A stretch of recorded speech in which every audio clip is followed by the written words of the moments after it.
The Interstellar Commerce Commission's enforcement station orbited Kepler station like a predatory fish circling wounded prey. Its designation was ICC-7, but the species that inhabited its corridors called it the executioner. Not because it was cruel, execution was almost never part of its function, but because everything that came before it died anyway. Director Kess, a Valorian with 3 arms and compound eyes that processed information in wavelengths most species couldn't perceive, stood at the observation deck reviewing the latest confiscation manifest. The list was long. The list was always long. Plasma cannons from the Sorioth Collective. Kinetic accelerators from what had once been called the Threx Empire. Graviton lances, particle beams, electromagnetic pulse generators, all of them now scrap. All of them melted down in the Commission's processing furnaces and converted into inert materials that would never kill anything again. Kess's upper arms made notes on a haptic interface while her lower arm drummed against the railing with a rhythm that suggested satisfaction. The ban had been in place for 47 years now. The Treaty of Absolute Non-Proliferation, signed by every sentient species in the known galaxy. No new weapons. No weapon development. No exceptions. No appeal. It had worked better than anyone expected. The last major conflict had been in the Kepler sector 31 years ago. A minor territorial dispute between the Sorioth and the Then that might have escalated to war if weapons had still been permitted. Instead, both sides had been forced to negotiate. The battle that never happened had cost fewer lives than previous conflicts where hundreds of thousands died. The galaxy had learned to talk instead of shoot. The galaxy had learned that conversation was cheaper than ammunition. Kess had been part of the enforcement team that drafted the ban itself. She remembered the arguments. She remembered the fears. Species with powerful militaries worried they would lose their advantage. Species with weak militaries worried the ban would be enforced selectively. The Terrans, humans, had been the loudest objectors. They had presented data. They had made speeches. Director Marcus Torres of Earth Defense Command had stood before the Conclave Assembly with documents showing how weapons restrictions would leave humanity vulnerable to any species that decided to cheat. The Conclave had listened politely and voted unanimously to pass the ban anyway. That had been 47 years ago. Torres had retired. Earth had accepted the treaty. And not a single human weapon had been manufactured since, as far as Kess's records showed. The records were thorough. The ICC employed 4,000 inspectors across 12,000 stations. Their detection equipment could identify weapons-grade fissile material at 300 kilometers. Their surveillance networks monitored every major manufacturing facility in space. Their AI systems analyzed purchase orders, energy consumption patterns, and shipping manifests for any indication of weapons development. If someone was building a gun, the ICC would know about it. Kess was certain of this. Kess was about to be very, very wrong. ICC Inspector Tom Valez had been conducting routine scans of human-controlled space for 18 years. In that time, he had found exactly one weapons development program, and it had belonged to a group of extremists trying to build a plasma sidearm in an asteroid colony. They had been caught and prosecuted within 6 months. Apart from that, humanity had been clean. Boring, actually. Valez was a Sorioth, one of the species that had nearly gone to war with the Then before the ban, and he had maintained a grudging respect for humans over the decades. They followed the rules. They didn't cheat. They didn't make excuses. They had simply adapted to a galaxy where weapons didn't exist. Earth's economy had shifted. Human engineers had redirected their talents to civilian spacecraft design, power generation systems, and terraforming technology. A few had become mercenaries in the purely defensive sense, protecting trade routes from pirates, though pirates without weapons were surprisingly manageable. Humanity had become boring. Which is why Valez was surprised when his routine scan of the Armstrong Belt, a region of asteroids in Earth's home system, picked up something unusual. It was subtle. Most inspectors would have missed it. The energy signature was minimal. The manufacturing equipment was indistinguishable from standard civilian fabrication machinery. The facility itself was small, hidden deep inside a hollowed-out asteroid designated 2847 Gamma. But Valez had learned to recognize the shape of secrets. He filed a preliminary report and requested authorization for a physical inspection. The request came back approved within hours. These kinds of checks were routine. Valez took a shuttle from the ICC station orbiting Earth and made the 4-hour journey to the Armstrong Belt. He was not particularly concerned. He did not anticipate finding anything serious. He was following protocol because protocol was how you maintained a 47-year record of peace. He did not know that protocol was about to become meaningless. Dr. Sarah Chen had been building the railgun for 12 years. She had started the project the day after she read director Marcus Torres's retirement speech. Torres had written, "We are surrendering our right to self-determination. Future generations of humans will regret this decision, and by then, it will be too late to defend ourselves." Sarah had been 24 years old. She had been a weapons engineer for Earth defense before the ban. After the ban, she had been retrained as a civilian systems engineer. She had built power generation systems for 15 years. Good, honest work. And every night, she had thought about Torres's words. She had access to materials. She had understanding of physics that most species never achieved. She had a small asteroid, purchased under a shell corporation, registered as a mineral processing facility. The ICC had inspected it twice. Both times, they had scanned the exterior processing equipment and found nothing. They had never looked inside. The railgun was, by her estimation, perfect. It was not large by military standards. It was only 4 meters long. It fired a projectile weighing 200 kilograms, accelerated to 95% the speed of light through a magnetic field that would have seemed like magic to humans 300 years ago. The projectile itself contained no explosives. It didn't need them. A 200-kilogram mass traveling at 285,000 kilometers per second would impact with a kinetic force equivalent to a nuclear weapon. The energy consumption was extraordinary. The firing sequence would drain every power cell in the facility and several backup systems. But it would work. And it would only need to work once. Sarah had built it because Director Torres had been right. Humanity had surrendered its right to self-defense. And someday, someone in the galaxy would recognize that Earth was undefended. They would come. And humanity would have nothing but words. She had built the railgun so that when that day came, Earth would have at least one answer. She had no plans to use it. She had no intention of violating the treaty. She simply wanted to know that if everything went wrong, if the worst possible scenario occurred, there was one thing in the galaxy that could not be stopped. One gun. One shot. One last resort. When the ICC inspector arrived, she was in the deepest section of the asteroid, performing a diagnostic check on the targeting system. The surveillance alert on her personal device lit up 3 seconds after Inspector Valez entered the facility. Sarah's heart rate accelerated to dangerous levels. She had 45 seconds before Valez reached the interior chamber. She had maybe 90 seconds before his scanner equipment picked up the weapon's energy signature. She did not have time to hide it. She did not have time to dismantle it. She had one option. Sarah activated the firing sequence. Valez was halfway through the asteroid's main corridor when his equipment detected something his mind could not immediately process. The energy signature had just tripled. No, quadrupled. Something in this facility was powering up. Something large. Something that required immense amounts of energy in a very short period. His Saurieth instincts, honed by a species that had experienced more wars than most in recorded history, triggered a primal alarm response. Weapons system initializing. His hand moved to his communicator. The message had not completed transmission when the entire asteroid trembled. The railgun fired from inside the asteroid. The impact was not directed at the ICC inspector. Sarah's targeting system was pointed at the one thing she knew would force a response that couldn't be ignored.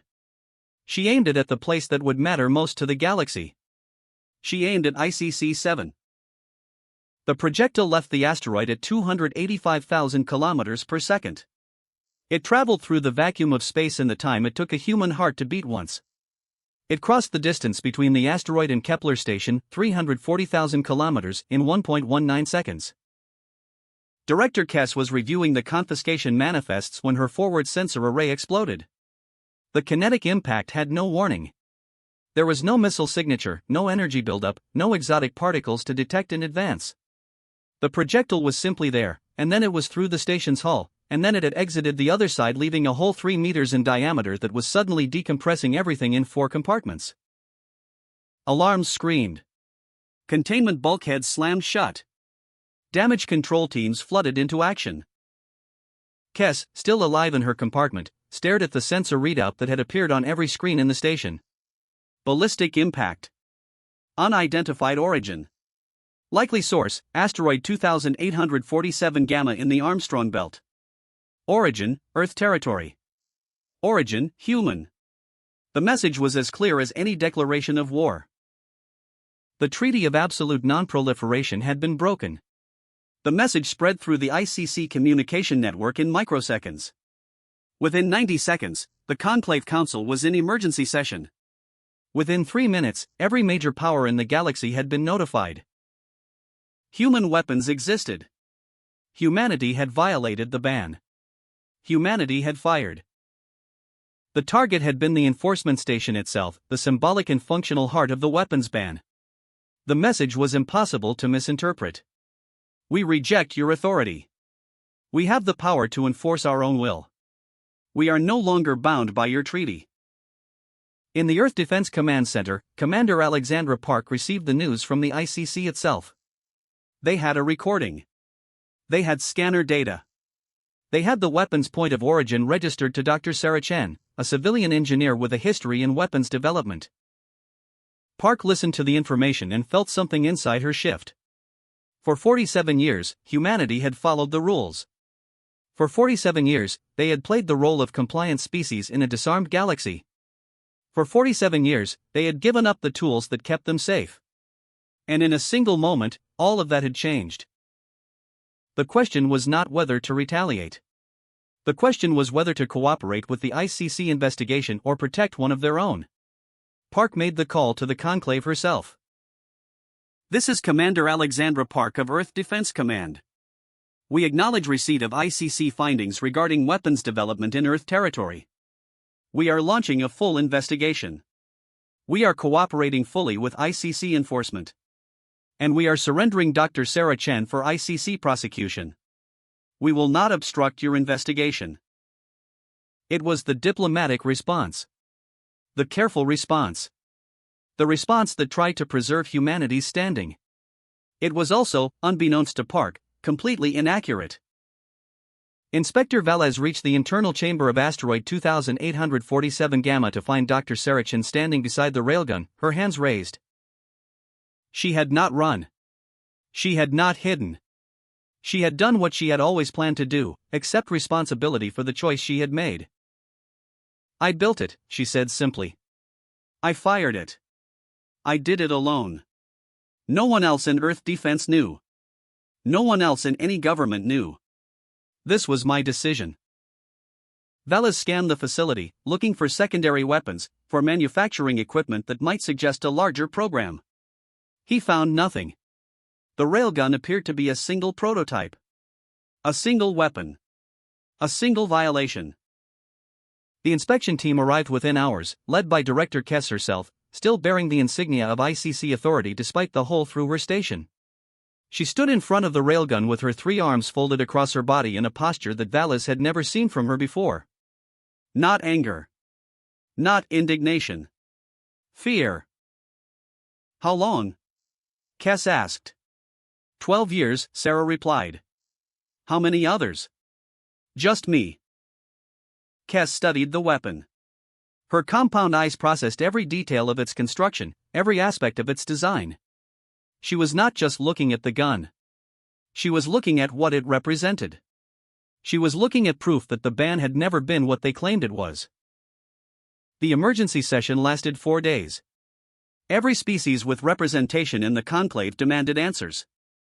How had a weapons development program escaped detection for 12 years? How many other violations existed? How had humanity been allowed to develop a weapon capable of destroying a station the size of ICC-7? Earth's representatives provided full disclosure. They released Dr. Chen's personal files, her project notes, her communications logs. They showed that no government agency, no military command, no official body had authorized the project. It had been the work of a single individual acting outside official channels. It was technically true. It was also completely irrelevant. The point was not whether Earth's government had officially approved weapons development. The point was that weapons had been developed. The point was that the ban had failed. The conclave's response was swift and unanimous. Earth was placed under complete weapons embargo. No manufacturing equipment could be imported. No energy systems capable of powering weapons could be sold to human colonies. All human vessels in foreign ports were to be confiscated or impounded pending further investigation. Humanity had violated the treaty. Humanity would be punished accordingly. Dr. Sarah Chen was remanded to ICC custody for trial. She was transported to a holding facility on Arova Prime, the conclave's administrative center. She was processed, catalogued, and placed in a detention cell where she would await prosecution for the greatest violation of the treaty in its 47-year history. The railgun itself was confiscated and scheduled for destruction. Everything appeared to be concluded. Everything appeared to be resolved. No one had bothered to ask why a single human engineer with no military support, no resources, and no backing from any human government would build a weapon powerful enough to damage the ICC's flagship station. No one had bothered to ask what Sarah Chen had been afraid of. Commander Park sat in the Earth Defense Command Center reviewing sensor data that didn't make sense.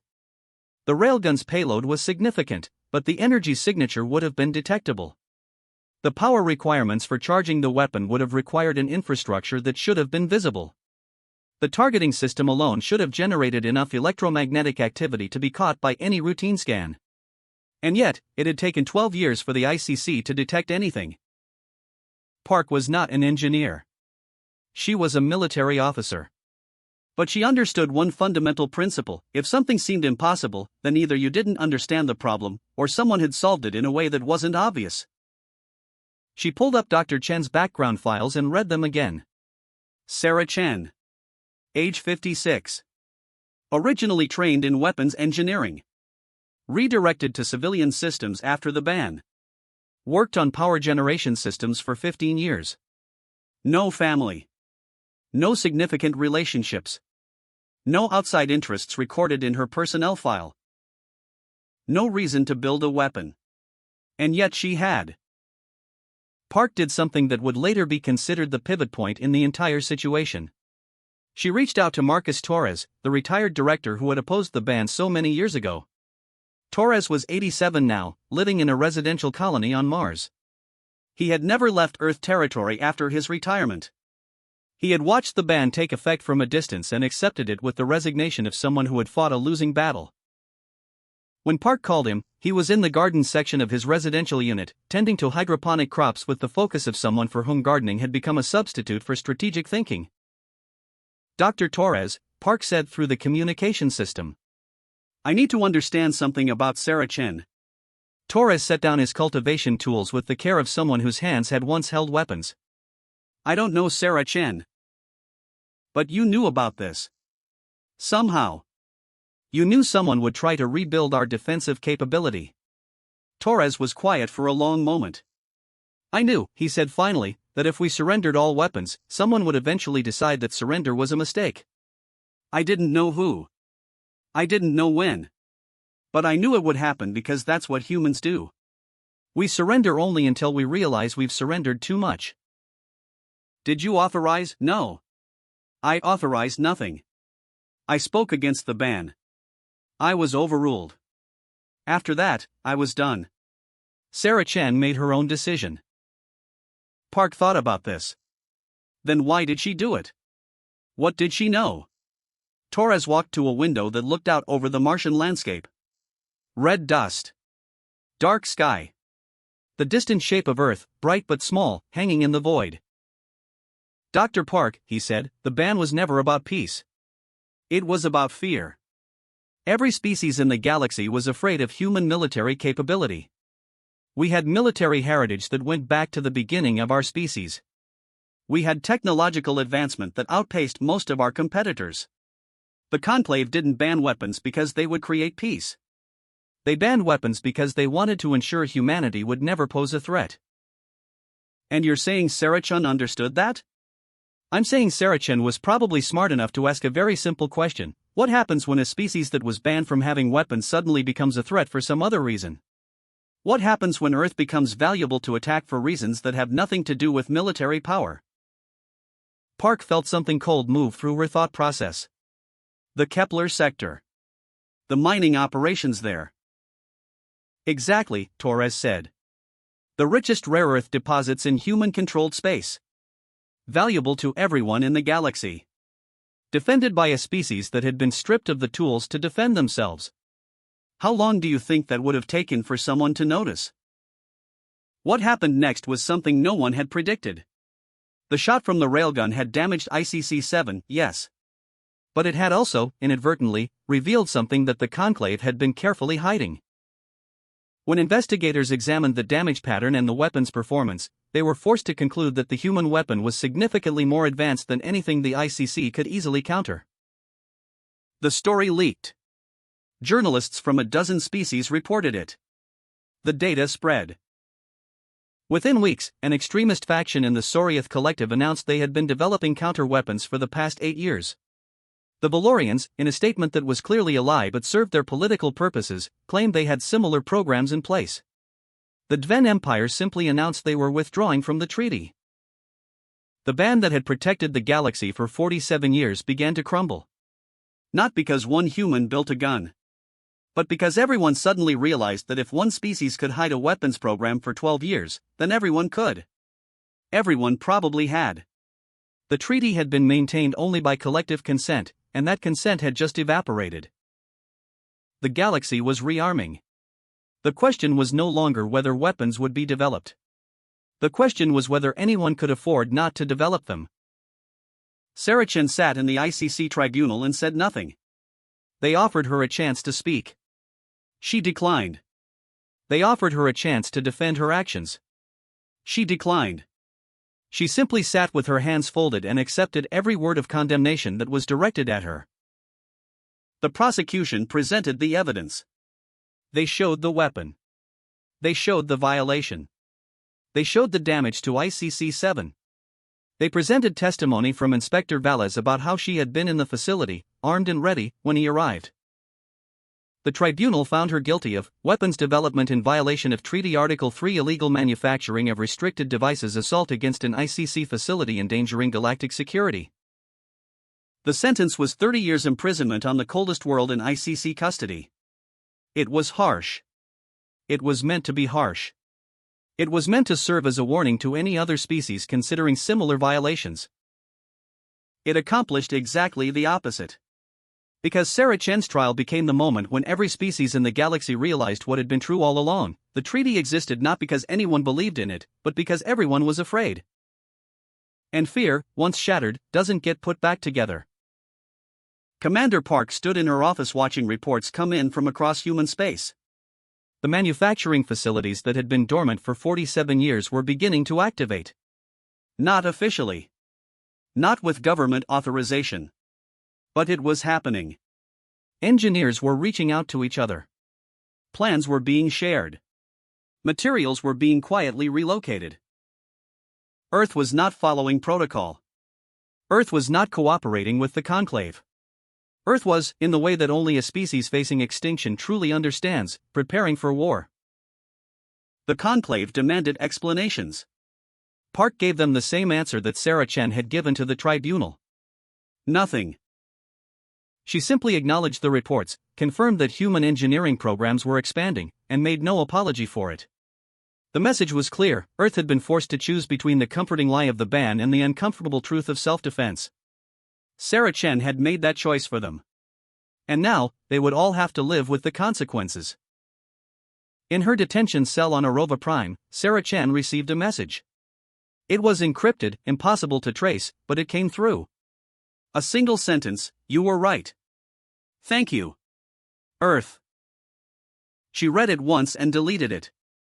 She knew what she had done. She understood the costs. She understood that by firing that one shot, she had set in motion a chain of events that would likely lead to war. She understood that millions might die because of her decision. But she also understood something that the Conclave had never quite grasped. Some things are more important than peace. Some things are worth fighting for. And some species cannot be allowed to remain defenseless forever, no matter how much the galaxy might prefer them that way. Outside, in the space between worlds, the first human warship was being completed in a secret facility. It was small. It was simple. But it was armed with technology that had been hidden away for 12 years, waiting for the moment when it would finally be needed. The railgun that Sarah Chen had built had fired only once. But it had fired at exactly the right target. And now, the entire galaxy would pay the price for their assumption that humanity would remain docile forever. The age of the weapons ban had ended. The age of consequences was just beginning.